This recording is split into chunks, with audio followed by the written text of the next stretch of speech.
ಮಹಾದೇವ ಬಸವಾದಿ ಪ್ರಮಥರನ್ನ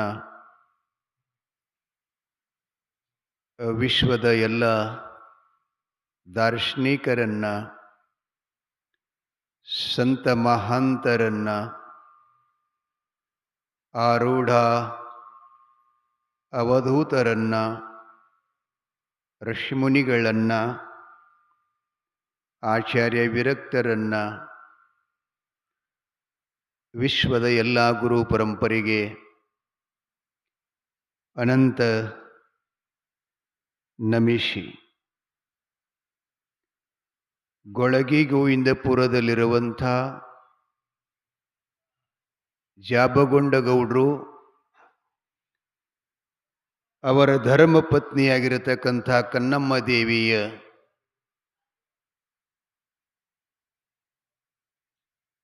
ಸಮೇತ ಮಾಧುಲಿಂಗನನ್ನ ನಾಗರ ಮಡವಿನೊಳಗಿಂದ ದರ್ಶನ ಪಡೆದು ಮನೆಗೆ ಕರೆತಂದು ಅಪಮೋಘ ಸಿದ್ದೇಶ್ವರ ವಚನ ನಾವು ಮುಕ್ತರಾಗಬೇಕು ಅಂಥೇಳಿ ಅವರ ಮನೆಯೊಳಗಿರತಕ್ಕಂಥ 700 ಆಕಳುಗಳು ಕರಗಳ ಸಹಿತ ಸಮೇತವಾಗಿ ಮಾಧುಲಿಂಗನನ್ನ ಮಾಶಿದ್ದನನ್ನ ಮೊಮ್ಮೆಟ್ಟಗುಡ್ಡಕ್ಕೆ ಬಂದು ಸಾಷ್ಟಾಂಗ ಎರಗಿ, ಹೇ ಗುರುನಾಥ, ನೀವು ಕೊಟ್ಟ ವಚನದಂತೆ 5 ವರ್ಷದ ಮಗುವನ್ನು ತಂದು ಬಿಡಾಕ ನಮ್ಮ ಕಡೆಯಿಂದ ಆಗಲಿಲ್ಲ. ಕಾರಣ ಏನು ಅಂತಂದರೆ, ಸುಮಾರು 60 ವರ್ಷಗಳ ಪರ್ಯಂತರವಾಗಿ ಸಂತಾನಿಲ್ಲದೇ ನಾವು ಸಂತಾಪ ಪಡ್ತಾ ಇದ್ದೀವಿ, ಅನಂತ ಕಷ್ಟಗಳನ್ನು ಅನುಭವಿಸಿದ್ದೀವಿ. ಇಂಥ ಬಂಗಾರದಂಥ ಮಗನನ್ನು ಹೇಗೆ ಒಯ್ದು ಬಿಡಬೇಕು ಅಂತ ನನ್ನ ಕಳ್ಳ ಕೇಳಿಲ್ಲ, ವಾತ್ಸಲ್ಯದಿಂದ ತಂದು ಬಿಡಲಿಲ್ಲ ತಂದೆ, ನಮ್ಮನ್ನು ಕ್ಷಮಾ ಮಾಡಿ ಅಂತ ಕೇಳ್ಕೋತಾರೆ. ಕ್ಷಮಾ ಮಾಡ್ರಿ ಅಂತ ಕೇಳ್ಕೋತಿರ್ತಾರೆ. ಅಪಮೋಘ ಸಿದ್ಧ ಹೇಳ್ತಾನೆ, ದಯಾಳು ಕರುಣಾಮೂರ್ತಿ ಹೇಳ್ತಾನೆ, ಇಲ್ಲ ತಾಯಿ ಕನ್ಬಾಯಿ, ನಿಮ್ಮ ತಪ್ಪಲ್ಲದು. ಜಗತ್ತಿನೊಳಗೆ ಯಾವ ತಾಯಿ ಯಾಕಿರುವಲ್ಲ, ಆಕೆಯ ವಾತ್ಸಲ್ಯವನ್ನು, ತಾಯಿ ನೀಡಿದ ಪ್ರೀತಿಯನ್ನು ಜಗತ್ತಿನೊಳಗೆ ಯಾರಿಂದಲೂ ನೀಡಲು ಸಾಧ್ಯ ಇಲ್ಲಮ್ಮ. ಮಗನ ಮೇಲಿರತಕ್ಕಂಥ ಮೋಹದಿಂದ ನೀನು ಗಂಡನಿಗೆ ಹಾಗೇನೆ ಸುಳ್ಳು ಹೇಳಿ ಮುಂದೆ ಹಾಕೋತ್ ಬಂದಿದ್ದಿ. ಆದರೂ ಕೂಡ ಅದನ್ನು ನಾನು ಪರಿಗಣಿಸಿದೆ. ಹಿಂಗಿನ ಮುಂದೆ ಆದರೆ ಸರಿಯಾಗಲ್ಲ ಅಂತ ನಾನೇ ಜಂಗಮ ರೂಪದಲ್ಲಿ ಬಂದು ಭಿಕ್ಷಾ ಬೇಡಿದ್ರೆ ನೀ ಕಣ್ಣೆತ್ತಿ ನೋಡಲಿಲ್ಲ, ಮುಂದಿಕ್ಕಿನ ಮನೆಗೆ ಹೋಗಂತ ಹೇಳಿದೆ. ಆದರೂ ಸಂತೋಷಪಟ್ಟೆ. ಈಗಲಾದರೂ ಕೂಡ ಮಗುವನ್ನು ತಂದು ಒಪ್ಪಿಸಿದಿರಿ. ಇನ್ನು ಮೇಲೆ ಇವನ ಹಿನ್ನೆಲೆ ನಿಮಗೆ 2 ಮಕ್ಕಳಾಗ್ತಾವ.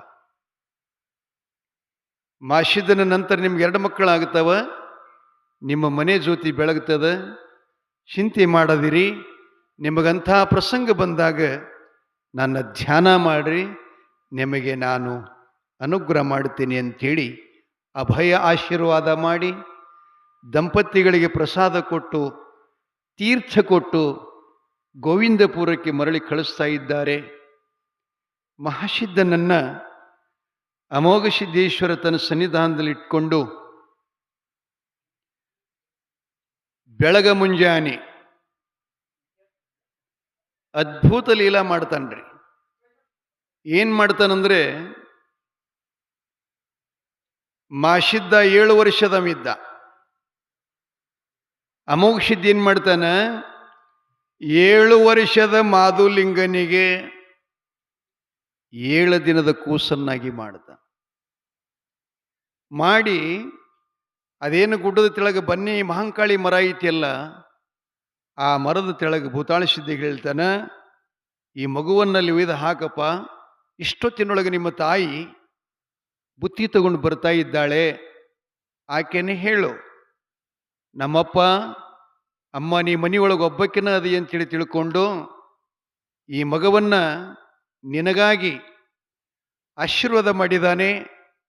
ಬುತ್ತಿ ಇಟ್ಟು ಈ ಮಗನನ್ನು ಎತ್ಕೊಂಡು ಹೋಗಿ ಅರಕೇರಿಯ ಅರವಿನ ಮನೆಯೊಳಗೆ ನೀನು ತೊಟ್ಟಿಲ್ಲ ಕಟ್ಟಿ ಈ ಮಗುವಿಗೆ ಪ್ರತಿಯಾಗಿ ಮತ್ತೊಮ್ಮೆ ನಾಮಕರಣ ಮಾಡಬೇಕು. ಅರಕೇರಿ ಪಟ್ಟಣದಲ್ಲಿರತಕ್ಕಂಥ ಎಲ್ಲ ನಾರಿಯರನ್ನು ಕರೆಸಿಕೊಂಡು ಆ ಮಗುವಿಗೆ ಇನ್ನೊಂದು ನಾಮ ಮಾಡಬೇಕು ಅಂತ ಹೇಳಿ, ಅದು ಒಂದು ವೈಶಿಷ್ಟ್ಯನೂ ಆದರೆ ನಿಮ್ಗೆ ಹೇಳೋದಂದ್ರೆ, ತಾಯಿ ತಂದೆ ಹೆಸರು ಒಂದು ಬೇರೆ ಹಿಡಿತಿರ್ತಾರೆ. ಮಗು ಗುರುಗಳ ಕಡೆ ಹೋದ ಅಂತಂದ್ರೆ ಗುರು ಆ ಹೆಸರನ್ನು ಬದಲಾಯಿಸಿ ಬೇರೆ ಹಿಡಿತಿರ್ತಾರೆ. ಈಗ ನಾವೆಲ್ಲ ನಡೆದಾಡುವ ದೇವರು, ಮಾತನಾಡುವ ದೇವರು, ಜ್ಞಾನದ ದಾಸೋಹಿ, ಪರಮ ವೈರಾಗ್ಯಿ, ಸರ್ವಸಂಗ ಪರಿತ್ಯಾಗಿ, ವಿಜಯಪುರದ ಜ್ಞಾನಯೋಗಾಶ್ರಮದ ಪರಮ ಪೂಜ್ಯ ಸಿದ್ದೇಶ್ವರಪ್ಪಾಜಿಯವರ ಹೆಸರು, ಅವರು ಬಿಜರಿಗೆ ಒಳಗಿದ್ದಾಗ ಅವರು ತಾಯಿ ತಂದಿಟ್ಟಂಥ ಹೆಸರು ಏನಿತ್ತು ಅಂತ ಕೇಳಿದರೆ ಶಿದಗುಂಡ ಅಂತ ಹೇಳಿತ್ತು. ಅದನ್ನ ಮಲ್ಲಿಕಾರ್ಜುನ ಸ್ವಾಮಿಗಳ ಹತ್ರ ಹೋದಾಗ ಆ ಶಿದಗುಂಡ ಅಂತಕ್ಕಂಥ ನಾಮವನ್ನು ಬದಲಾಯಿಸಿ ಅವರು ರೀಯಾಗಿ ಮತ್ತೆ ಅವನಿಗೆ ತನ್ನ ಮಗ ಅಂತೇಳಿ ತಿಳ್ಕೊಂಡು ಅವರಿಗೆ ನಿನ್ನ ಹೆಸರು ಸಿದ್ದೇಶ್ವರ ಅಂತೇಳಿ ತಿಳ್ಕೊಂಡು ಗುರುಗಳು ಇಡ್ತಾ ಇದ್ದಾರೆ ಬಂಧುಗಳೇ. ಹಾಗೇನೆ ಆ ಬಳಿಕ ನಮ್ಮ ಭಾರತ ದೇಶದ ಅಖಿಲ ಭಾರತೀಯ ಸಂಘಟನಾ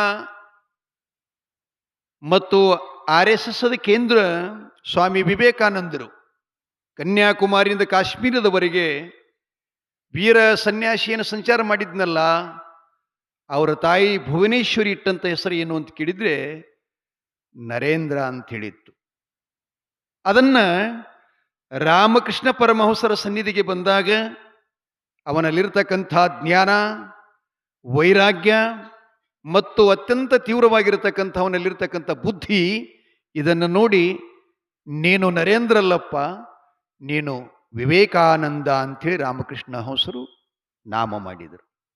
ಹಾಗೇನೆ ಗೋವಿಂದಪುರದ ಜಾಬಗೊಂಡ ಕನ್ನವರು ತಮ್ಮ ಮಗನಾಗಿರತಕ್ಕಂಥ ಮಾಧುಲಿಂಗನನ್ನ ಮಠಕ್ಕೆ ತಂದು ಬಿಟ್ಟಾಗ, ಮಾಸಿದನನ್ನು ಬಿಟ್ಟಾಗ ಅವ್ರು ಮೊದಲೇ ಹೇಳಿದರು, ನಾನು ಸೇವಾ ಮಾಡಲಿಕ್ಕೆ ನಿಮ್ಮ ಮಗ ಮೊದಲು ಹುಟ್ಟಿರ್ತಕ್ಕಂಥ ಚೊಚ್ಚಿಲ ಮಗ ನನ್ನ ಮಠಕ್ಕೆ ಬೇಕು ಅಂತ ಬೇಡಿದ್ರಲ್ಲ, ಆ ತದ್ನಿಮಿತ್ತವಾಗಿ ತನ್ನ ಮಠಕ್ಕೆ ಬಂದ ಕೂಡಲೇ ಮಹಾಸಿದ್ಧನ ನಾಮ ತಾಯಿಗೆ ಹಿಂಗೆ ಇಡಬೇಕಂತ ಭೂತಾಳ ಸಿದ್ಧನ ಮುಂದೆ ಹೇಳಿದ್ರು. ಅಷ್ಟೊತ್ತಿನೊಳಗೆ ಭೂತಾಳ ಸಿದ್ಧ ಮಗ ತಗೊಂಡು ಬನ್ನಿ ಗಿಡದ ತೆಳಗಿಟ್ಟಿದ್ದ. ಸೂರ್ಯ ಹೊರಟಿದ್ದ. ಆ ಪೂರ್ವ ದಿಕ್ಕಿನಲ್ಲಿ ಮೂಡಿರತಕ್ಕಂಥ ಸೂರ್ಯನ ಅಮೃತದ ಕಿರಣಗಳು ಆ ಮಗುವಿನ ಮೇಲೆ ಬಿದ್ದಾಗ ಬಂಗಾರ ವರ್ಣದ ಜಡೆಗಳು, ಅತ್ಯಂತ ಸುಂದರವಾಗಿರತಕ್ಕಂಥ ರೂಪ, ಜಗ ಜಗ ಅಂತ ಹೊಳಿತಾ ಇತ್ತು. ಅಮ್ಮ ತಲೆ ಮೇಲೆ ಬುಟ್ಟಿ ಇಟ್ಕೊಂಡು ಮುಮ್ಮೆಟ್ಟ ಗುಡ್ಡದ ಕಡೆ ಧಾವಿಸಿ ಬರ್ತಾ ಇದ್ಲು. ದೂರಿನಿಂದಕ್ಕಿಗೊಂಥರ ಏನೋ ಅಲ್ಲಿ ಬೆಳಕು ಕಂಡಂಗಾತು. ಎಲ್ಲರಿ ಬಿಸಿಲಾಗದ ನಿಮಗೊಂದು ಕನ್ನಡಿ ತುಕಡಿ ಬಿದ್ದಿತ್ತಂದ್ರೆ ಮಿಸ್ಸದಲ್ಲಿ ನೋಡ್ತಿರಲ್ಲ, ಹಾಗೇನೆ ಮಾಧುಲಿಂಗೇನು ಬನ್ನಿ ಗಿಡದ ತೆಳಗಿದ್ನಲ್ಲ, ಆಕಿನ ಲಕ್ಷ್ಯ ಇರ್ತಿತ್ತು ಆ ಬನ್ನಿ ಗಿಡದ ಕಡೆ. ಒಂಥರ ಫೋಕಸ್ ಲೈಟಿನಂಗೆ ಬೆಳಕು ಬಿದ್ದಿತ್ತಂತಲ್ಲಿ. ಅವಸರಲ್ಲಿ ಬಂದ್ಲು, ಆ ಬುತ್ತಿಯನ್ನು ಕೆಳಗಿಟ್ಲು. ಬನ್ನಿ ಗಿಡದ ಕೆಳಗೆ 7 ದಿನದ ಕೂಸಾಗಿ ಆಡುತ್ತಿರ್ತಕ್ಕಂಥ ಮಗುವನ್ನು ನೋಡಿ ಅತ್ಯಂತ ಸಂತೋಷ ಭರಿತಳಾಗಿ ಅದನ್ನು ಹ್ಯಾಂಗೆ ಮುಟ್ಟಬೇಕು, ಯಾರ ಅಪ್ಪಣೆ ಇಲ್ದೇನೆ ಹ್ಯಾಂಗೆ ಮುಟ್ಟಬೇಕಂತ ಅನುಮಾನ ಮಾಡ್ತಾ ನಿಂತಿದ್ಲು. ಭೂತಾಳಸಿದ್ದು ಬಂದೇ ಬಿಟ್ಟ. ಅಮ್ಮ ಏನ್ ನೋಡ್ತಾ ಇದ್ದಿ ಅಂತ ಕೇಳ್ತಾನೆ. ಅಲ್ಲಿ ನೋಡಪ್ಪ, ಎಂಥ ಮಗು, ಎನ್ನ ಪರಮಾತ್ಮನ ಕೈಲಾಸದಿಂದ ಕೆಳಗೆ ಒಗೆದಿದಾನೋ, ಏನೇ ಯಾವ ದೇವ ವಿಷ್ಣು ಮಾಡಿದಾನೋ ಇದೇನು ಗೊತ್ತಾಗುವಲ್ದಲ್ಲ ಅಂತಂದು ಕೂಡಲೇ, ಯಾರು ಇಲ್ಲ ತಾಯಿ, ಬ್ರಹ್ಮ ವಿಷ್ಣು ಮಹೇಶನ ಶಕ್ತಿ ಉಳ್ಳಂತ ನಮ್ಮ ತಂದೆ ಅಮ್ಮೋಘ ಸಿದ್ಧನೇ ಈ ಮಗನನ್ನ ನೀನು ಮನೆಯೊಳಗೆ ಒಬ್ಬಟ್ಟಿಯಾಗಿರ್ತಿ ಅಂಥೇಳಿ ನಿನಗೆ ಜೋಡ ಅಂತ ಈ ಮಗನನ್ನ ನಿನ್ನ ಉಡಿಯೊಳಗೆ ಹಾಕಿದ್ದಾನೆ. ಇದು ನಿನ್ನ ಮಗನ, ತಗೊಂಡು ಹೋಗು ಅಂತೇಳಿ ಭೂತಾಳ ಸಿದ್ದೇಶ್ವರ ತಾಯಿ ಕೈಯೊಳಗೆ ಎತ್ತಿ ಕೊಡುತ್ತ.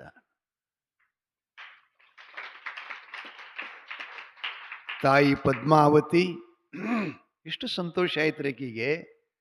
14 ವರ್ಷ ಗತಿಸಿದ್ದು ಮದುವೆಯಾಗಿ, ಆದರೆ ಪತಿದೇವನ ಮುಖ ಸ್ವಪ್ನದಲ್ಲಿ ಸಹಿತ ಕಂಡಿಲ್ಲ. ಅಂಥ ಪ್ರಸಂಗದಲ್ಲಿ ಒಂದು ಮಗುವನ್ನು ನನಗೆ ದಯಮಾಡಿಸಿದಾರಲ್ಲ ಅಂಥೇಳಿ ಎತ್ತುಕೊಂಡು ಮಗನನ್ನು ಅರಕೇರಿಗೆ ಬಂದು ಅರವಿನ ಮನೆಯೊಳಗೆ ಹಾಕಿ, ಮಂಚದ ಮೇಲೆ ಹಾಕಿ, ಗ್ರಾಮದಲ್ಲಿರತಕ್ಕಂಥ ಮುತ್ತೈದರನ್ನು ಕರೆಸಿ ತೊಟ್ಟೀಲವನ್ನು ಕಟ್ಟಿ ಮಗುವಿಗೆ ನಾಮಕರಣ ಮಾಡ್ತಾ ಇದ್ದಾಳ. ಏನಂತಂದ್ರೆ ಮಾಧುಲಿಂಗ ಅಂಥೇಳಿ ನಾಮಕರಣ ಮಾಡಿ ಆ ಮಗನನ್ನು ಅತ್ಯಂತ ಪ್ರೀತಿ ವಾತ್ಸಲ್ಯದಿಂದ ಬೆಳೆಸ್ತಾ ಇದ್ದಾಳೆ. ಮಗು ಮೊದಲೇ 7 ವರ್ಷದವಿದ್ದವ ಇಲ್ಲಿ ಬಂದು ಕೂಡಲೇ ಒಮ್ಮೆ 14 ವರ್ಷದ ಮಗನಾಗ್ತಾ ಇರ್ತಿರ್ತಾನೆ. ತಾಯಿ ಏನು ಮಾಡ್ತಿದ್ದಳು, ಕೆಲಸ ಅದನ್ನು ಮಾಡಕ್ಕೆ ಶುರು ಮಾಡ್ದ. ತಲೆ ಮ್ಯಾಗ ಬುತ್ತಿ ಇಟ್ಕೊಂಡು, ಅಮ್ಮ ಮಾಡಿದ ಬುತ್ತಿ ತಗೊಂಡು ಮುಮ್ಮೆಟ್ಟು ಗುಡ್ಡಕ್ಕೆ ಹೋಗೋದು, ಅಪ್ಪನ ಜೊತೆ ಊಟ ಮಾಡೋದು, ಭೂತಾಳಿಸಿದ್ದನ್ನು ಊಟ ಮಾಡಿಸೋದು, ಖಾಲಿ ಬುತ್ತಿ ತಗೊಂಡು ಮನೆಗೆ ಬರೋದು. ಹಿಂಗೆ ಎಷ್ಟೋ ವರ್ಷ ತಾಯಿ ತಂದೆ ಸೇವೆಯನ್ನು ಮಾಡ್ತಾ ಇದ್ದಾನೆ, ಮಾಡ್ತಾ ಹೊರಟಿದ್ದಾನೆ. ಬಂಧುಗಳು ಇನ್ನೊಂದು ಕಡೆ ಹೀಗಾತು. ಇದೇ ನಮ್ಮ ಮಹಾರಾಷ್ಟ್ರದಲ್ಲಿ ಅಹಮದ್ನಗರ ಅಂತ ಕರಿತೀರಲ್ಲ, ಅಹಮದ್ನಗರು, ಅಲ್ಲಿ ಧಾರ್ಮಿಕ ಮತ್ತು ಅತ್ಯಂತ ಬುದ್ಧಿಶಾಲಿ, ನ್ಯಾಯವಾದಿ, ಧರ್ಮವಂತ ಭೀಮರಾಯ ಗೌಡ್ರು, ಅವನ ಧರ್ಮಪತ್ನಿ ಬಸಲಿಂಗವ್ವ ಅಂಥೇಳಿ ಜೀವನ ಮಾಡ್ತಿದ್ರು. ಭಾಳ ಶ್ರೀಮಂತರಿದ್ರು. ಆದರೆ ಏನು ಮಾಡಬೇಕು, ಅವರಿಗೆ ಸಂತಾನ ಇಲ್ಲ. ಸಂತಾನಕ್ಕಾಗಿ ಸಂತಾಪ ಪಡ್ತಾ ಅನೇಕ ದೇವರುಗಳ ಹರಕೆನ ಸಹಿತ ಮಾಡಿದ್ರು.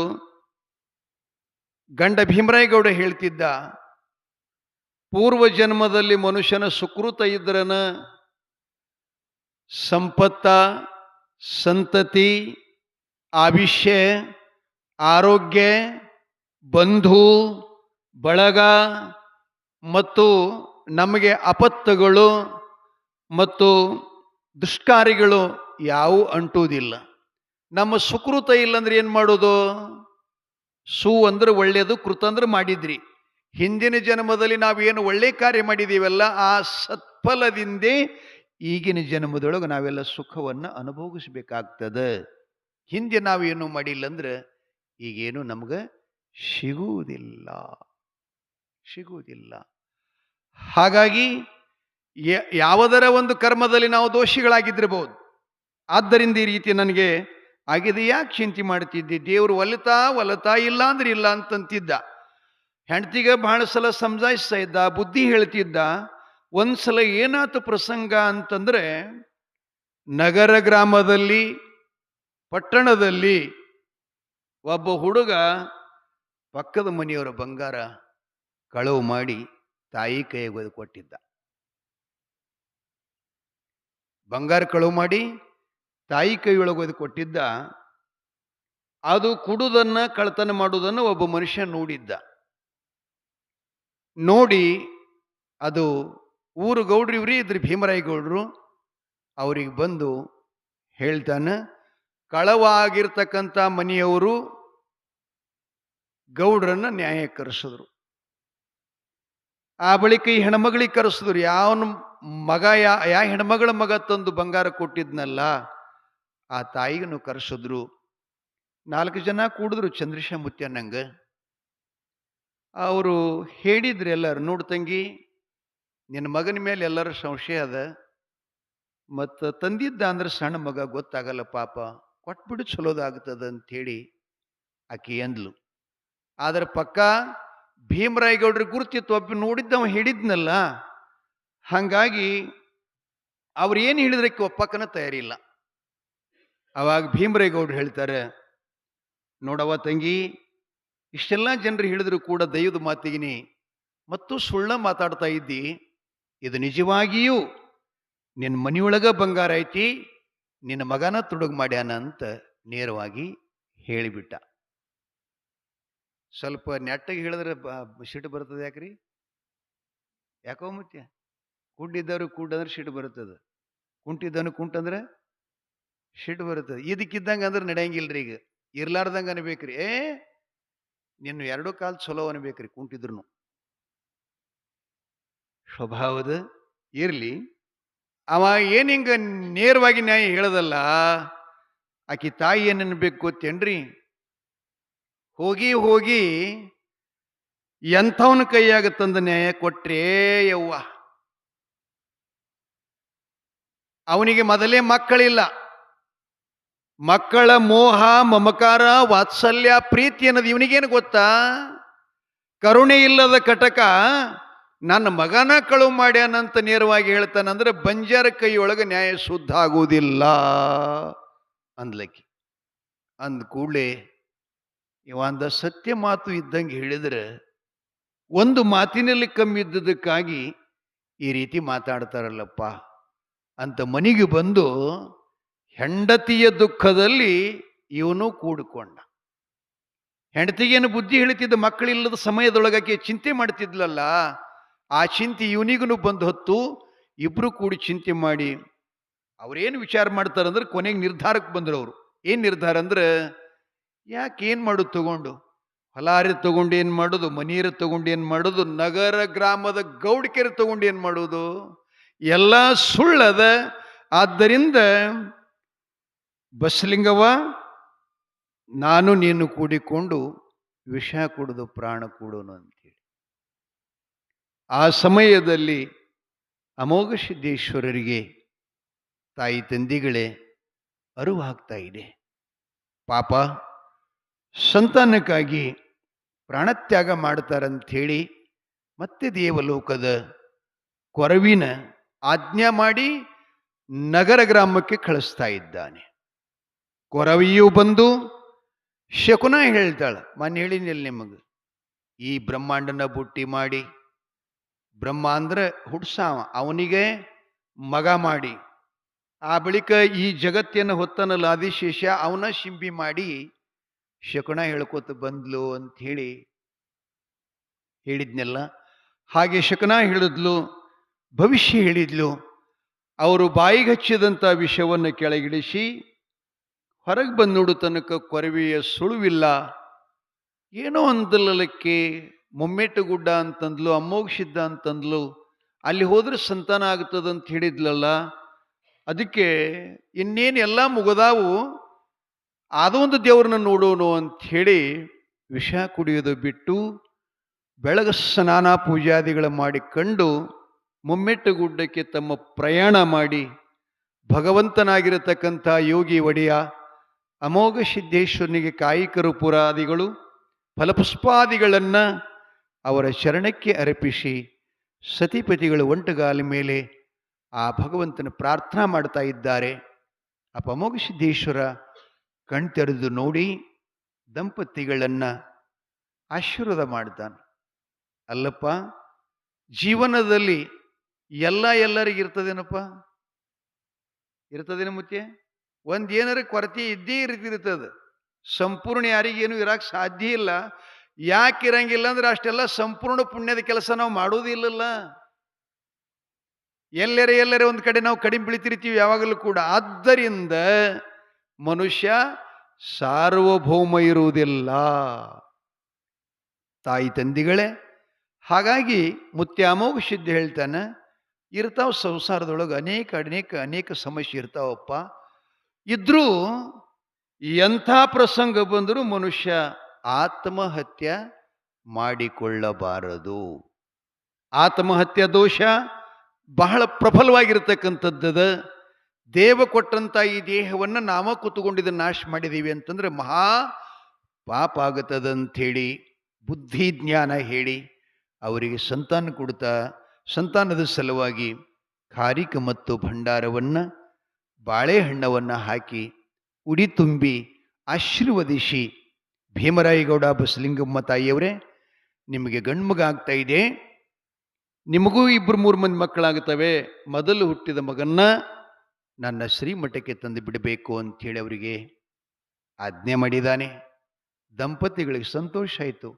ಯಪ್ಪ, ಅದು ಹುಚ್ಚರೇ ಇರಲಿ, ಹುಳುಕರೇ ಇರಲಿ, ಕುಂಟನೇ ಇರಲಿ, ಕುರುಡನೇ ಇರಲಿ, ರೋಗಿನೇ ಇರಲಿ, ಅಥವಾ ಈಗ ಹುಟ್ಟೈತಿ ಅಂತಂದ್ರೆ ಒಂದು ನಿಮಿಷದೊಳಗೆ ಸಾಯ್ಲಿ, ಆದ್ರೆ ಬಂಜೀತನ ಅನ್ನೋದನ್ನ ದೂರ ಮಾಡಿದ್ರೆ ಸಾಕು ತಂದೆ, ಸಾಕು ತಂದೆ ಅಂತ ನಮಸ್ಕರಿಸಿ ಅವರು ಕೊಟ್ಟಂಥ ಪ್ರಸಾದವನ್ನ ದಂಪತಿಗಳು ತೆಗೆದುಕೊಂಡು ಮನೆಗೆ ಬಂದು ಮಹಾಪೂಜೆ ಝಳಕ ಪ್ರಸಾದ ಮಾಡಿ ದೇವರಿಗೆ ನೈವೇದ್ಯ ಮಾಡಿ ವರಗುರುವಾಗಿರತಕ್ಕಂಥ ನಾಡುಗಡ ಅಮ್ಮೋಘ ಸಿದ್ದೇಶ್ವರು ಕೊಟ್ಟ ಪ್ರಸಾದವನ್ನು ದಂಪತಿಗಳು ಸ್ವೀಕಾರ ಮಾಡ್ತಾ ಇದ್ದಾರೆ.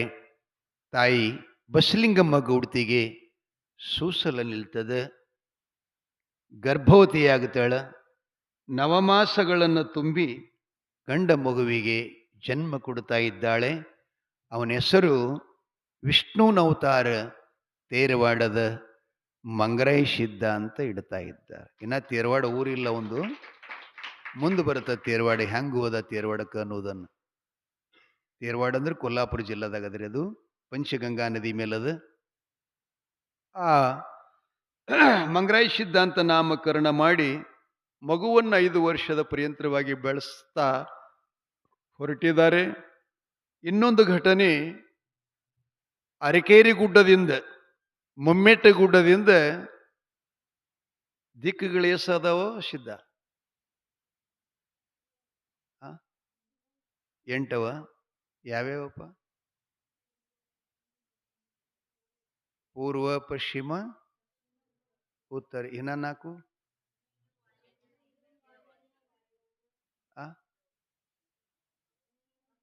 ಆಗ್ನೇಯ ಕಡೆ. ಆಗ್ನೇಯ ಕಡೆ ಅದ, ಪೂರ್ವಿ ಕಡೆ, ಈ ಕಡೆ ಪೂರ್ವಿ ಕಡೆ ಇಲ್ಲ, ಆಗ್ನೇಯ ಕಡೆ ಅದ. ಆಗ್ನೇಯ ಕಡೆ ಅದು, ಆಗ್ನೇಯ ಕಡೆ ಅದು.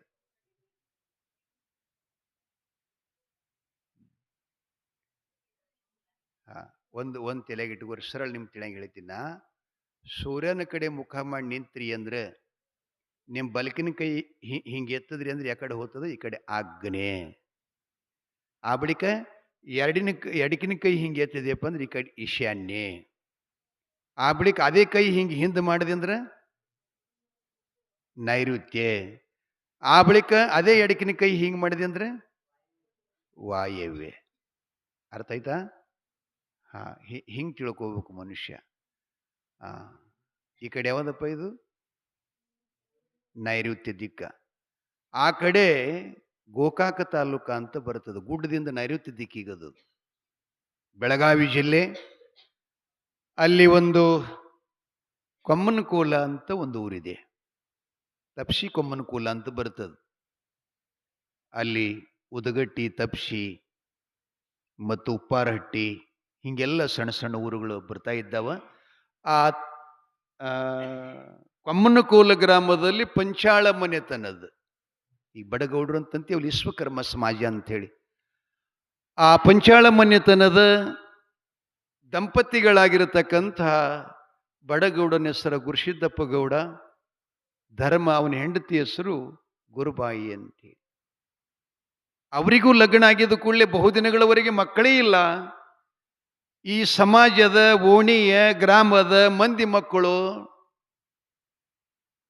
ಅಳಗ ಬಳಗದವರು ಸಹಿತ ಒಂದು ಕಡಿಮೆ ಇತ್ತು ಅಂತಂದ್ರೆ ಯಾವಾಗಲೂ ಕೂಡ ನಿಂದ್ಯದ ಮಾತಾಡುವಂಥ ಚಟ ಇರುತ್ತೆ ಜನರಿಗೆ.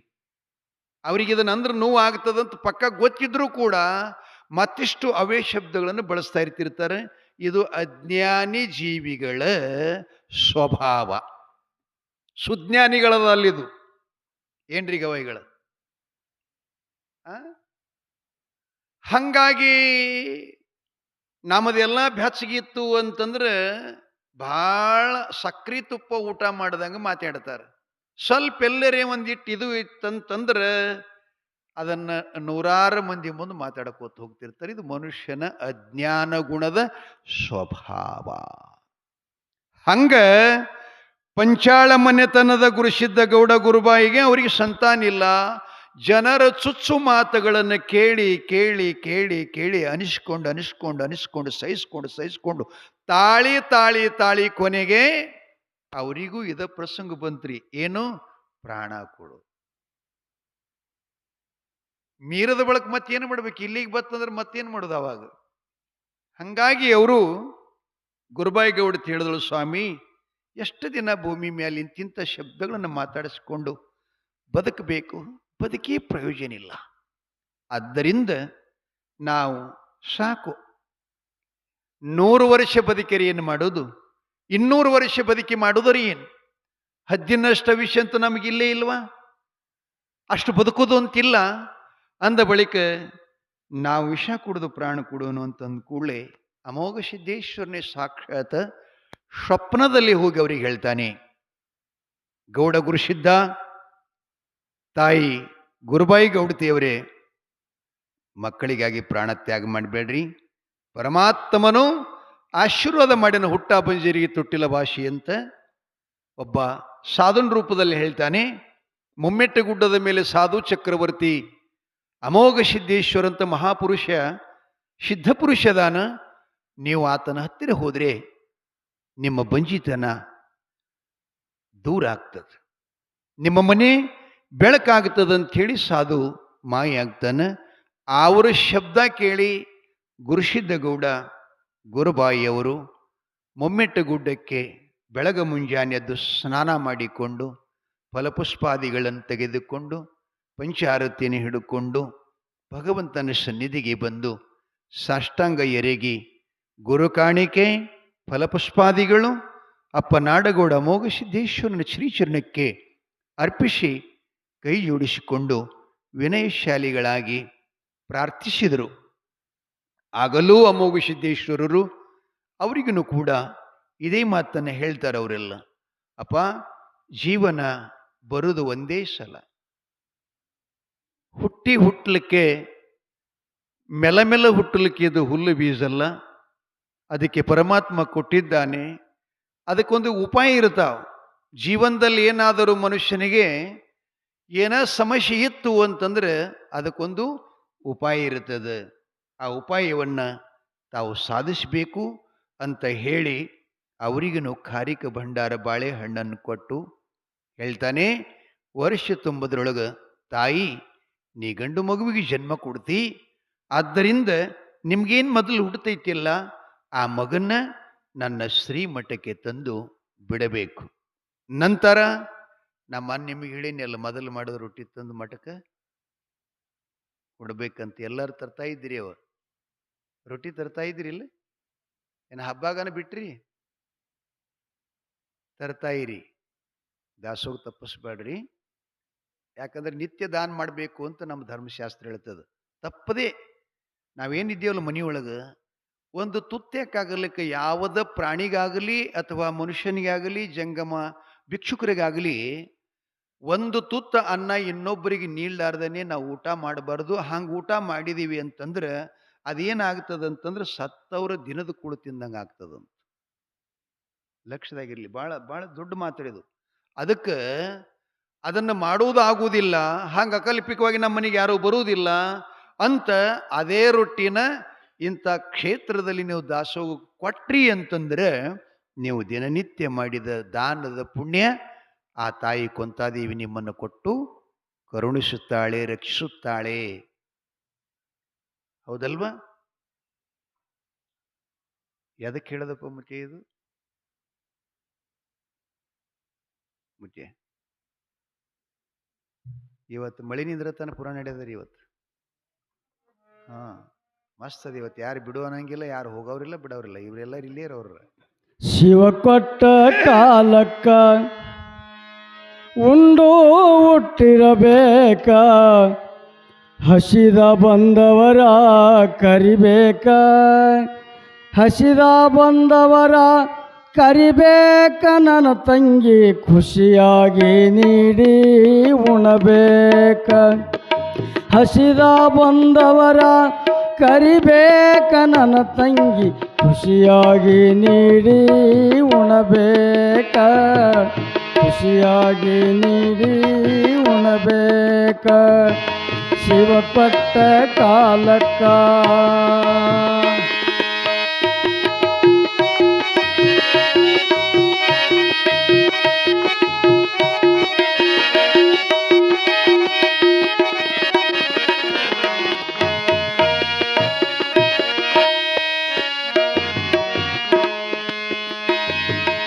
ಕೊಟ್ಟು ಕುದಿಯಲು ಬ್ಯಾಡ, ಇಟ್ಟು ಹಂಗಿಸಬ್ಯಾಡ. ಕೊಟ್ಟು ಕುದಿಯಲು ಬ್ಯಾಡ, ಇಟ್ಟು ಹಂಗಿಸು ಬ್ಯಾಡ. ಎಷ್ಟುಂಡರೆಂದು ಅನುಬ್ಯಾಡ, ಎಷ್ಟುಂಡರೆಂದು ಅನುಬ್ಯಾಡ. ಇವು ಮೂರು ಮುಟ್ಟ್ಯವ ಶಿವನ ಸದರಿಗೆ. ಎಷ್ಟುಂಡರೆಂದು ಅನುಬ್ಯಾಡ, ಇವು ಮೂರು ಮುಟ್ಟ್ಯವ ಶಿವನ ಸದರಿಗೆ. ಮುಟ್ಟ್ಯವ ಶಿವನ ಸದರಿಗೆ. ಶಿವ ಕೊಟ್ಟ ಕಾಲಕ್ಕ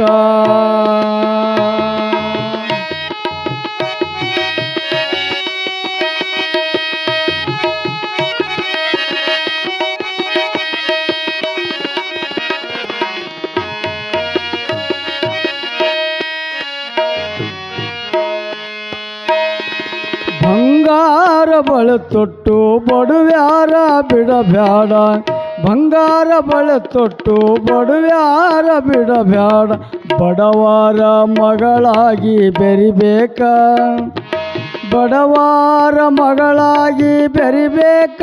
ನನ್ನ ತಂಗಿ ಬಂಗಾರದ ಗುಣ ನಿನ್ನಲ್ಲಿ ಬರಬೇಕ. ಬಡವಾರ ಮಗಳಾಗಿ ಬೆರಿಬೇಕ ತಂಗಮ್ಮ, ಬಂಗಾರದ ಗುಣ ನಿನ್ನಲ್ಲಿ ಬರಬೇಕ. ಬಂಗಾರದ ಗುಣ ನಿನ್ನಲ್ಲಿ ಬರಬೇಕ. ಶಿವ ಕೊಟ್ಟ ಕಾಲಕ್ಕ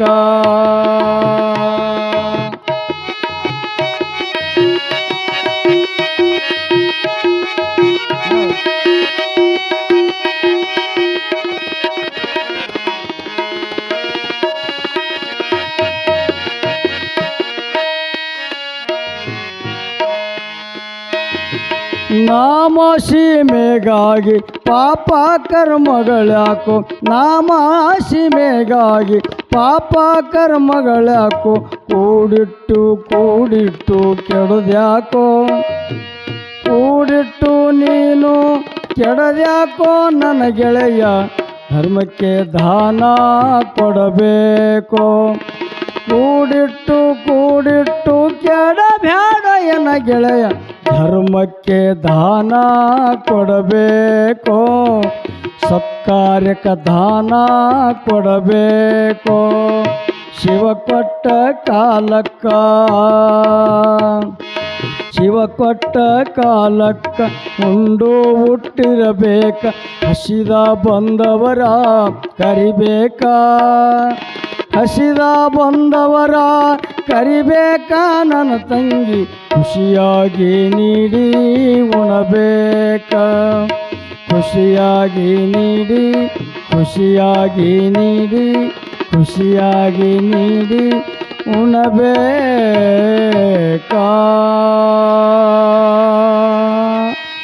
ಶಿವ ಸಾಂಬ ಜಯ ನಮ ಪಾರ್ವತಿ ಪದೇ ಶಿವ ಹರ ಹರ ಮಹಾದೇವ. ಅಮೋಘ ಸಿದ್ದೇಶ್ವರ ಮಹಾರಾಜ ಕಿ, ಕುಂತಾದೇವಿ ಮಾತಾ ಕಿ ಜಯ.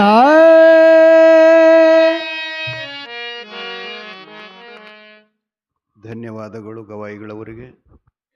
ಭಾಳ ಅತ್ಯಂತ ಸುಂದರವಾದಂಥ ಹಾಡನ್ನು ಹಾಡಿದ್ದಾರೆ. ಸದ್ಗುರು ಅಮೋಘ ಸಿದ್ದೇಶ್ವರು ಕೊಟ್ಟಂಥ ವರಪ್ರಸಾದವನ್ನು ತೆಗೆದುಕೊಂಡು ಗೋಕಾಕ ತಾಲೂಕಿನ ಬೆಳಗಾವಿ ಜಿಲ್ಲೆಯ ಕೊಮ್ಮನಕೂಲು ಗ್ರಾಮದ ಗುರುಸಿದ್ದಗೌಡ ಕುರುಬಾಯಿಯವರು ತಮ್ಮ ಗ್ರಾಮಕ್ಕೆ ಬಂದು ಮನೆಯೊಳಗೆ ದೇವ ಪೂಜೆ ಅರ್ಚನಾ ಮಾಡಿ ಅಮೋಘ ಸಿದ್ದೇಶ್ವರು ಕೊಟ್ಟಿರುವಂಥ ಮಹಾಪ್ರಸಾದವನ್ನು ಸ್ವೀಕಾರ ಮಾಡಿದಾಗ ತಾಯಿ ಗುರುಬಾಯಿ ಗೌಡತಿಗೂ ಕೂಡ ಶೂಷಲನ ನಿಂತು ನವಮಾಸಗಳನ್ನು ತುಂಬಿ ಆ ಸಿದ್ಧಪುರುಷ ಹಿಡಿದ ಹಾಗೆ ಗಂಡ ಮಗುವಿಗೆ ಜನ್ಮವನ್ನು ಕೊಡ್ತಾ ಇದ್ದಾಳೆ. ಆ ಮಗುವಿಗೆ ಕರ್ಣಿ ಮಲ್ಕಾರ ಸಿದ್ಧಂತ ನಾಮಕರಣ ಮಾಡ್ತಾ ಇದ್ದಾರೆ. ಇವರಿಗೆ ಪುಣ್ಯದ ಮಕ್ಕಳು ಅಂತ ಕರೀತಿರ್ತಾರೆ. ನಮ್ಮ ಸಿದ್ಧಟಿಗೆಯವಳು ಮಾಯದ ಮಗ ಮಾಸಿದ್ದ, ನಗರ ಭೀಮರಾಯಗೌಡ ಬಸಲಿಂಗವಳ್ಳ ಸಂಭೂತನಾಗಿರತಕ್ಕಂಥ ಮಂಗರಾಯಿ ಸಿದ್ಧ, ಬೆಳಗಾವಿ ಜಿಲ್ಲೆ ಗೋಕಾಕ ತಾಲೂಕಿನ ಕೊಮ್ಮನಕೂಲು ಗ್ರಾಮದ ಪಂಚಾಳ ಮನಿತನದ ಗುರುಸಿದ್ದಗೌಡ ಗುರುಬಾಯಿ ಸಂಭೂತ ಕರಣಿ ಮಲ್ಕಾರ ಸಿದ್ದೇಶ್ವರ. ಈ ಮೂವರು ಮಕ್ಕಳು ತಾಯಿ ತಂದೆ ಹತ್ತಿರ ಬೆಳೀತಾ ಇದ್ದಾರೆ. ಅವರು 5 ವರ್ಷದವರಾಗಿದ್ದ ಕೂಡಲೇ ಶ್ರೀಮಠಕ್ಕೆ ತಂದು ಬಿಡಬೇಕು ಅಂಥೇಳಿ ಆ 5 ವರ್ಷದ ದಾರಿನ ಅವರು ಕಾಯ್ಕೋತ ಮನೆಯಲ್ಲಿ ತಮ್ಮ ಮಕ್ಕಳನ್ನು ಜೋಪಾನ ಮಾಡ್ತಾ ಇದ್ದಾರೆ ಅಂತಕ್ಕಂಥದ್ದು ಮಹಾಪುರಾಣದಲ್ಲಿ ಬರ್ತಾ ಇದೆ. ನಾಳೆ ಈ ಪುಣ್ಯದ ಮಕ್ಕಳನ್ನು ಶ್ರೀಮಠಕ್ಕೆ ತಂದು ಬಿಡೋದು ಮತ್ತು ಈ ಜಗತ್ತಿನೊಳಗೆ ನಮ್ಮವರು ಭಕ್ತರಂದರೆ ಯಾರು, ದೇವರಂದರೆ ಯಾರು ಮತ್ತು ಪೂಜಾರಿ ಅಂದರೆ ಯಾರು. ಹಿಂದಿನ ಡೊಳ್ಳಿನ ಇತಿಹಾಸದಲ್ಲಿ ಹಾಡ್ತಿದ್ರು. ಅವರು ಏನು ಹೇಳ್ತಿದ್ರಂದ್ರೆ, ಹಾಲಿನಂಥ ದೇವರು, ಶೀತಾಳದಂಥ ಪೂಜಾರಿ. ಶೀತಾಳದಂಥ ಪೂಜಾರಿ ಅಂದ್ರೆ, ಶೀತಾಳ ಅಂದ್ರೆ ಹೆಂಗಿರ್ತದದು? ಬಹಳ ಪವಿತ್ರ, ಬಹಳ ನಿರ್ಮಲ, ಮಲ ಇಲ್ಲದ್ದು, ಅತ್ಯಂತ ಮಡಿಯಾಗಿ ತಂದಿರತಕ್ಕಂಥದ್ದು, ದೇವನಿಗೆ ಬಿಟ್ಟು ಮತ್ತೊಂದಕ್ಕೆ ಬಳಸಲಿಕ್ಕೆ ಬರಲಾರದು. ಏನ್ರಿಪ್ಪ ಅದು? ಶೀತಾಳ. ಆ ಶೀತಾಳ ಹೆಂಗದ? ಪೂಜೆ ಮಾಡವ ಹಂಗೆ ಇರಬೇಕು. ಲಕ್ಷದ ಬರುತ್ತ ನಾ ಹೇಳೋ ಮಾತ. ಹಾಲಿನಂಥ ದೇವರು. ಹಾಲು ಹೆಂಗದಪ್ಪ? ಬೆಳ್ಳಗದಂತ ಹೇಳಕ್ ಬರ್ತದೆ. ರುಚಿ ಬೇಕಾಗಿತ್ತಂದು ನಾಲಿಗೆ ಹಚ್ಚಬೇಕಾಗ್ತಿರ್ತದೆ. ಆದರೆ ಹಾಲಿನಲ್ಲಿ ಪಂಚವರ್ಣಗಳದ. ಹಾಲು, ಮೊಸರು, ಮಜ್ಜಿಗೆ, ಬೆಣ್ಣೆ, ತುಪ್ಪ. ಇವು ಇಷ್ಟೆಲ್ಲ ಇದ್ರಾಗ ಯಾವುದರೇ ಬೇಡಾಗ್ಯದೇನ್ರಿ? ಯಾವುದು ಬೇಡಾಗಿಲ್ಲ. ಆ ಬಳಿಕ ಇದು ಆರೋಗ್ಯಕ್ಕೆ ಯಾವಾಗರ ಹಾಲು ಕುಡಿದ ಬಳಕೆ ಹಿಂಗಾಯಿತು ಅಂತ ಯಾರು ಅಂದಿಗಿಂದರೇನು? ಇಲ್ಲ. ತುಪ್ಪ ತಿಂದ ಬಳಕೆ ಹಿಂಗಾಯ್ತು ಅಂತಂತಾರೇನು? ಹೆರಿಗೆಯಾದ ಹೆಣ್ಣು ಮಕ್ಕಳು 3 ತಿಂಗಳ ಪರ್ಯಂತ ತುಪ್ಪ ತಿಂದ್ರೆ ಬಾಣೆತನ ಆಗತಕ್ಕಂಥ ಸಮಯದಲ್ಲಕ್ಕೆ ನಾವು ಶರೀರದೊಳಗಿರತಕ್ಕಂಥ ಮಗುವಿನ ಜೊತೆಯಲ್ಲಿ ಹರಿದು ಹೋದಂಥ ರಕ್ತ 3 ತಿಂಗಳದೊಳಗೆ ವಾಪಸ್ ಮಾಡಿ ಕೊಡ್ತು ತುಪ್ಪ. ಅದಕ್ಕೆ ಪಂಚವರ್ಣಗಳ ಹಾಲೆ ಹಂಗದ. ಅಂಥ ದೇವರು ಯಾರಪ್ಪ ಅಂತಂದ್ರೆ ಮಾಯಿ ಮಕಣಾಪುರದ ಗುರುಗೌರಿ ಸೋಮಲಿಂಗ. ಇನ್ನು ಶೀತಾಳದಂಥ ಪೂಜಾರಿ ಅಂತಂದ್ರೆ ಮೊಮ್ಮೆಟ್ಟಗುಡ್ಡದ ಅಮೋಘ ಸಿದ್ಧ. ಅಂತ ಹೆಸರಿನ ಇಲ್ಲಿ ತನಕ ಯಾರಿಗೆ ಬಂದಿಲ್ಲ. ಬಂದದೇನಪ್ಪ? ಶೀತಾಳದಂಥ ಪೂಜಾರಿ ಅಮೋಘ ಸಿದ್ಧಿಗೆ ಬತ್ತಿ ವಿನಃ ಆ ಶಬ್ದ ಇನ್ನೊಬ್ಬರು ಎಷ್ಟೋ ಈ ಭೂಮಿ ಮೇಲೆ ಸಕಲ ದೇವತೆಗಳ ಪೂಜಾರಿಗಳಾಗಿ ಹೋಗ್ಯಾರ. ಪೂಜಾರಿ ಅಂದ್ರೆ ಯಾರಿಗೆ ಅನ್ಬೇಕಂದ್ರೆ, ಯಾರಿಗೈತ್ರಿ ನೀವು ಪೂಜಾರಿ ಅಂದ್ರೆ? ಏನು ವಿಚಿತ್ರ ಕೇಳ್ತಿ ಮುಖ್ಯ. ದೇವ್ರ ಪೂಜೆ ಮಾಡೋರು ಪೂಜಾರಿ ಅಂತೀವು, ಹೌದಲ್ಲ? ಪೂಜಾರಿ ಇದ್ರ ಅರ್ಥ ಏನಪ್ಪ ಅಂದ್ರೆ, ಪೂ ಅಂದ್ರೆ ಹೂವ, ಶಾರಿ ಅಂದ್ರೆ ಅದನ್ನ ಅರ್ಪಣ ಮಾಡೋ. ನಿತ್ಯದಲ್ಲಿ ತಾನು ಭಗವಂತನಿಗೆ ಮಾಡತಕ್ಕಂಥದ್ದೇನು ಪುಷ್ಪಾರ್ಚನೆ ಮಾಡ್ತಾನಲ್ಲ, ಮತ್ತು ಜಲಾರ್ಪಣೆ ಮಾಡ್ತಾನಲ್ಲ, ಭಾವಾರ್ಪಣೆ ಮಾಡ್ತಾನಲ್ಲ, ನೈವೇದ್ಯಾರ್ಪಣೆ ಮಾಡ್ತಾನಲ್ಲ, ಅವನಿಗೆ ಪೂಜಾರಿ ಅಂತ ಕರೀತಾರೆ. ಜಾತಿಲಿ ಇಲ್ರೇ. ಮತ್ತು ನಿಮ್ಗೆ ಹೇಳ್ತಾನ, ಜಾತಿಲಿ ಪೂಜಾರಿ ಅಂತ ಯಾರಿಗೆ ಅಲ್ಲಕ್ಕೆ ಬರಂಗಿಲ್ಲ, ಅಲ್ಲಕ್ಕೂ ಬರುವುದಿಲ್ಲ. ಅದು ಪೊಲೀಸಿಗೆ ನೀವು ಜಾತಿಲಿ ಎತ್ತೀರಿ ಏನು ಅವನ ಅಭ್ಯಾಸಲಿ ಎತ್ತೀರಿ? ಏನೈತಿ? ಪೊಲೀಸ್ನಿಲ್ಲ, ಕೋರ್ಸ್ ಮಾಡ್ಯಾನ ಅವ. ಪೂಜಾರಿ ಅಂದ್ರೆ ಜಾತಿ ಅಲ್ಲ. ಹಿಂಗೆ ನಾನು ನಿಮ್ಮ ಅತ್ಯಂತ ಸ್ಪಷ್ಟವಾಗಿ ನಿಮ್ಮೆಲ್ಲರಿಗೂ ಕೂಡ ಮೂಲ ಏನು ಎಂಥ ಹೆಸರುಗಳು ನನಗೆ ಅನುಭವದಷ್ಟು ಹೇಳ್ತೀನಿ ರೀ. ಮತ್ತು ನನಗೆ ಗೊತ್ತಿಲ್ಲದ, ನನಗೂ ಗುರುತಿಲ್ಲ, ನಾ ಎಲ್ಲ ಬಲ್ಲವಂತೂ ಇರ್ಲಿಕ್ಕಾಗ ಸಾಧ್ಯ ಇಲ್ಲ. ನನಗೇನು ತಿಳಿತದೆ ನಿಮ್ಗೆ ಹೇಳ್ಕೋತಿರ್ತೀರಿ. ಪೂಜಾರಿ ಅಂದ್ರೆ ಏನಪ್ಪ? ಅರ್ಪಣ ಮಾಡ. ಯಾವಾಗಲೂ ನಾವು ಅನುವು ಬಂದಂಗೆ ಪೂಜೆ ಮಾಡ್ತೇವ್ರಿ. ಯಾಕಪ್ಪ? ಪತ್ರಿ ಸಿಕ್ಕು ಸಿಗ್ಲಿಲ್ಲ ಅಂದ್ರೆ ಇಲ್ಲ. ಹಾಗಿಲ್ಲ, ಸಿಗಲಿಲ್ಲ ಅಂದ್ರೆ ಅದನ್ನು ತರಲೇಬೇಕು. ಹಿಂಗಿರ್ತದ ಪೂಜೆ ಅಂದ್ರೆ. ಇಲ್ಲಿ ಅಮೋಘ ಸಿದ್ಧ ಹಂಗೆ ಮಾಡ್ಯಾನಂತ ಹೇಳಿ ಶೀತಾಳದಂಥ ಪೂಜಾರಿ ಅಂತ ಅವನಿಗೆ ಹೆಸರು ಬಂತು. ಇನ್ನ ಮೂರನೇದ್ದು ಸಮುದ್ರದಂಥ ಭಕ್ತ. ಸಮುದ್ರದಂಥ ಭಕ್ತ ಅಂದ್ರೆ ಏನಪ್ಪಾ? ದೇವ್ರ ಮೇಲೆ ಅತ್ಯಂತ ಭಕ್ತಿಯನ್ನು ಇಟ್ಕೊಂಡು ಪಲ್ಲಕ್ಕಿ ಮನಿ ಕರ್ಸ್ಕೋತಿರ್ತಾ ಇರ್ತಾರ. ಪಲ್ಲಕ್ಕಿ ಮನಿ ಒಳಗಿಂದ ಹೊರಗೆ ಹೋಗಾಗ ಒಂದಿಷ್ಟು ಪೂಜಾರಿಗಳಿಗೆ, ಕಮಿಟಿಯವರಿಗೆ ಒಂದಿಷ್ಟು ಸ್ವಲ್ಪ ಜಗಳ ಬರ್ತದೆ ಚಂದ್ರಶೇಮೂರ್ತಿ. ಎಲ್ಲ ಕೊಡ್ತಿರ್ತಾರ, ಖರೆ ಸ್ವಲ್ಪದ್ರೊಳಗೆ ಏನಾರ ತಕರಾರು ಬರ್ತಾವಿಲ್ರಿ. ಏ ಅವ ಕೊಂತೆವಾಯಿ ಕೂಡ ಬರೋದು ಒಬ್ಬ ಮುದುಕ ನೋಡ್ರಿ, ರೇಷ್ಮೆ ಪಟಕ ಸುತ್ತಕೊಳ್ಳೋದು ಭಾಳ ಡೇಂಜರ್ನು. ಭಾಳ ಹಟಕೋರ್ ಮನುಷ್ಯನವ ಅಂತ ಹಿಂಗೆ ಅಂತಿರ್ತಾರ. ಆದರದೇನು ಅವನ ಮನಿಗಲ್ಲ, ಅವನ ಹೆಂಡತಿ ಮಕ್ಕಳಿಗಲ್ಲ, ಅಥವಾ ತಾ ಸುಖ ಪಡಿಬೇಕಂತ ಅಲ್ಲದು. ಏನು ಮಾಡಿದ್ರು ಅದು ಆಯಿಗೆ ಆಗಬೇಕು. ಏನು ಮಾಡಿದ್ರು ಆಯಿ ಅವರಿಗೆ ಕೊಡಬೇಕಂತ. ಅವ ಏನು ತಗೊಂಡು ಬರ್ತಾನೆ, ತಾ ತಗೋತಾನೆ ಅನ್ನೋದನ್ನ ತಗೊಳ್ಳೋದಿಲ್ಲ. ಏನಾದರೂ ತಾಯಿ ದೇವಸ್ಥಾನಕ್ಕೊಂದಿಷ್ಟು ಅಭಿವೃದ್ಧಿ ಆಗಲಿಕ್ಕೆ ಭಕ್ತರು ಕೊಡ್ತಿರ್ತಾರ ಅವರು. ಆ ಬಳಿಕ ತಾಯಿ ಅದನ್ನು ಸ್ವೀಕರಿಸಿ ಅದಕ್ಕಿಂತಲೂ 100 ಪಟ್ಟು ಅವ್ರಿಗೆ ಕೂಡ್ಲಿ ಅಂತ ಕಾಡ್ತಾನೆ ವಿನಃ ಮತ್ತೆ ಅದಕ್ಕಲ್ಲದು. ಸಮುದ್ರದಂಥ ಭಕ್ತ ಅಂದ್ರೆ ಬಾಗಲು ಮುಚ್ಚಲಾರದೆ ಇರತಕ್ಕಂಥ ಮನಿ. ನಿಮ್ಮ ತಲೆಯಾಗಿರಲ್ಲ ಹೇಳೋ ಮಾತ. ಕಪಾಟಿಗೆ ಎಂದು ಕೀಲಿ ಇರಂಗಿಲ್ಲ ಆ ಮನಿಗೆ. ಮತ್ತು ಅಂಥ ಭಕ್ತಿ ಇದ್ದಂದ್ರೆ ಮನಿಗೆ ಚಾವಿ ಇರಂಗಿಲ್ಲ. ಏನಪ್ಪ? ಹಾ, ಎಲ್ಲ ಆ ತಾಯಿ ಕಾಲಾಗ ಇಟ್ಟಿರ್ತಾನ. ಅಂಥವ ಯಾರು ಅಂದ್ರೆ ಕಲ್ಯಾಣ ಪಟ್ಟಣದ ಕುಂಬಾರ ರಾಮಯ್ಯ. ಹಾಲಿನಂಥ ದೇವರು ಗುರು ಸೋಮಲಿಂಗ, ಶೀತಾಳದಂಥ ಪೂಜಾರಿ ಮುಮ್ಮೆಟ್ಟು ಗುಡ್ಡದ ನಾಡಗೌಡ ಅಮೋಘ ಸಿದ್ಧ, ಸಮುದ್ರದಂಥ ಭಕ್ತ ಕಲ್ಯಾಣಪುರದ ಕುಂಬಾರ ರಾಮಯ್ಯ ಅಂಥೇಳಿ ನಮ್ಮ ಸಿದ್ಧ ಪರಂಪರೆಯೊಳಗೆ ಶ್ರುತಿ ಇದೆ ಬಂಧುಗಳೇ. ಆದ್ದರಿಂದ ಕಲ್ಯಾಣ ಪಟ್ಟಣದ ರಾಮಯ್ಯಗೂ ಕೂಡ ಸಂತಾನ ಇಲ್ಲದಾಗಿತ್ತು.